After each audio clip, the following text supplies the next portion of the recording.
আমাদের অতিরিক্ত স্ট্রেস কি আমাদের চুল পড়ার পিছনে দায়ী? আসলে চুল পড়ার যেটা মেন কারণ হলো সেটা হলো জেনেটিক্স, কিন্তু অতিরিক্ত স্ট্রেস লেভেলও আমাদের চুল পড়ার কারণ হতে পারে। আসলে সেটা কিভাবে হয় জানা যাক।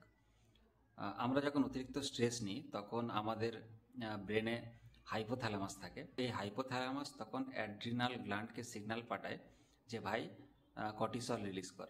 তো কর্টিসল হলো প্রাইমারি স্ট্রেস হরমোন। তো আমরা যখন স্ট্রেস নিই তখন এই প্রাইমারি স্ট্রেস হরমোন রিলিজ হয়। কিন্তু স্ট্রেস যখন ক্রনিক হয়, মানে দীর্ঘদিন ধরে যখন চলে, তখন এই কর্টিসলের মাত্রা অনেক বেড়ে যায়। তো এই কর্টিসল কি করে, আমাদের যে হেয়ার ফলিক্যাল, তার যে স্টেম সেল থাকে, তার একটা লাইফ সাইকেল থাকে। ফলিক্যালের এই লাইফ সাইকেলটা গ্রোয়িং ফেজ আর রেস্টিং ফেজ, এই দুটোর মধ্যে চলাফেরা করে।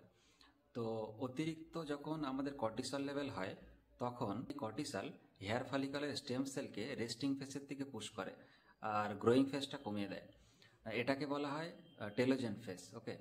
তো এটার কারণে কি হয়, আমাদের চুলগুলো আস্তে আস্তে পড়তে থাকে আর নতুন কোনো চুল গজায় না।